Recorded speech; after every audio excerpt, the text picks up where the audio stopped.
Oublie la bourse et l'immobilier. Voici l'investissement qui a créé le plus de millionnaires. Aujourd'hui, je vais te parler d'un actif ultra rentable que les particuliers connaissent très peu. C'est le private equity. Et là, je t'entends déjà dire private quoi? Encore un truc réservé aux millionnaires?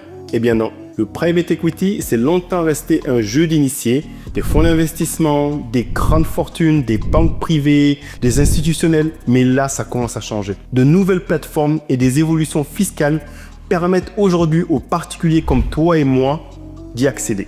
Et crois-moi, tu ne veux pas rater ça. Parce que si tu avais investi par exemple 10 000 € dans des entreprises comme Facebook, Uber ou SpaceX avant qu'elles ne deviennent publiques ou cotées en bourse, aujourd'hui tu serais peut-être millionnaire. Alors pourquoi le private equity est si méconnu des particuliers? Pourquoi il rapporte plus que la bourse? Et surtout, comment toi aussi tu peux en profiter?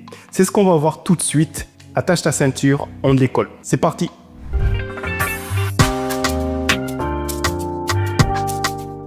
Bonjour et bienvenue sur cette chaîne, je suis Boubacar Diallo. Ici on parle de business, investissement et technologie. Je suis entrepreneur et investisseur depuis 2010. Mon objectif c'est de t'aider à améliorer ton éducation financière et devenir un investisseur. Le premier investissement que je te demande de faire c'est de t'abonner sur cette chaîne et d'activer surtout la cloche pour ne pas rater les prochaines vidéos. Et également de nous rejoindre parmi d'autres investisseurs sur le forum des investisseurs JAMA, community.jama.co, pour discuter avec une centaine de passionnés. Ok, alors maintenant posons les bases. Qu'est-ce que c'est le private equity? Le private equity, tout simplement, c'est quand tu investis dans des entreprises qui ne sont pas encore en bourse, donc qui ne sont pas publiques ni cotées. En gros, tu mets ton argent avant que ces entreprises n'explosent quand elles sont encore en plein développement ou en phase de croissance. Si on prend un exemple comme SpaceX, aujourd'hui l'entreprise d'Elon Musk vaut 180 milliards de dollars. Mais au début, les seuls qui pouvaient investir, c'était des fonds d'investissement de private equity. Et ceux qui l'ont fait, en fait, ils ont multiplié leur mise par plus de 100. C'est ça la magie du private equity. Mais il faut quand même savoir que c'est très risqué.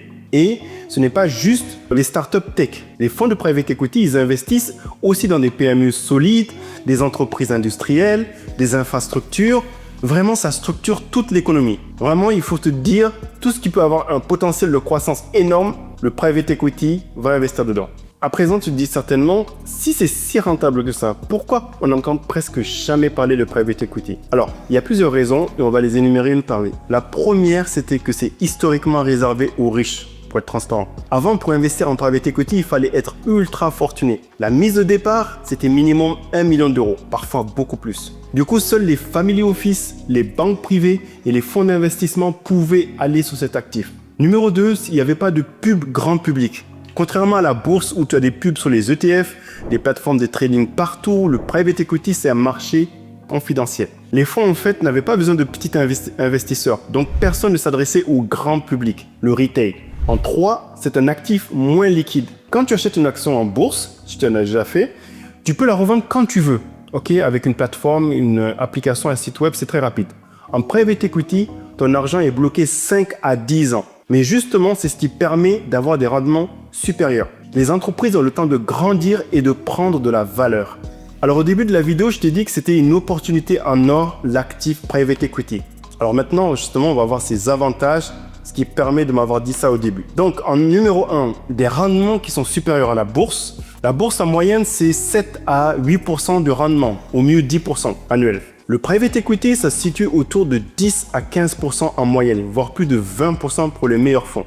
C'est juste énorme comme différence. Exemple, le fonds Carlyle a généré 16% de rendement annuel sur 20 ans. En numéro 2, investir avant que les entreprises n'explosent. Si tu avais investi dans Facebook en 2005, avant l'introduction en bourse, l'IPO, tu aurais multiplié ta mise par plus de 100. Imagine 10 000 € multipliés par 100. Pareil pour Airbnb, les premiers investisseurs ont vu leur capital multiplié par 200. Numéro 3, la démocratisation. Ça devient enfin accessible. Aujourd'hui, tu n'as plus besoin d'être millionnaire. Tu as des plateformes comme Altarock qui permettent d'investir en private equity à partir de 100 000 €, ce qui est largement plus accessible qu'avant. Les SCPI même de private equity se développent aussi et elles permettent d'accéder à ces fonds avec encore moins d'argent. Donc là, on est en train d'avoir vraiment une véritable démocratisation, une accessibilité au grand public comme ça s'est jamais fait auparavant sur le private equity. Alors à présent, voyons comment cet actif se démocratise. Il y a 3 grandes raisons pour lesquelles le private equity devient de plus en plus accessible en 2025. 1. Les nouvelles plateformes d'investissement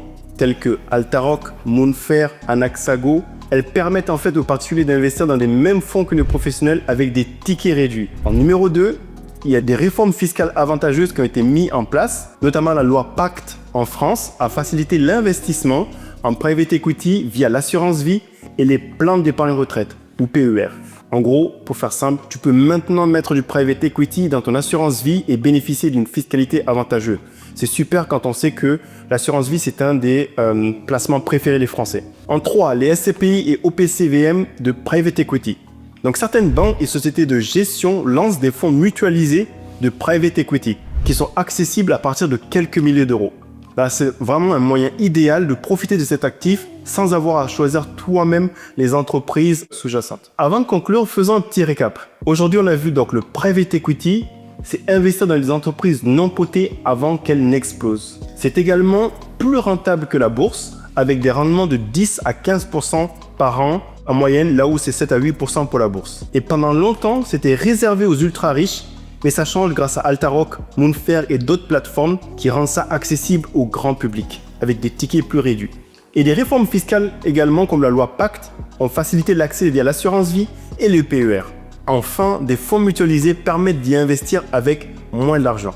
Le private equity, c'est longtemps resté un club fermé, mais aujourd'hui, c'est une vraie opportunité pour les particuliers. Si tu es prêt à bloquer ton argent 5 à 10 ans, c'est une arme secrète pour booster tes rendements. Alors, si tu es tenté, dis-moi en commentaire si tu envisages d'investir dans le private equity. Si cette vidéo t'a plu également, mets un pouce bleu, abonne-toi et active la cloche.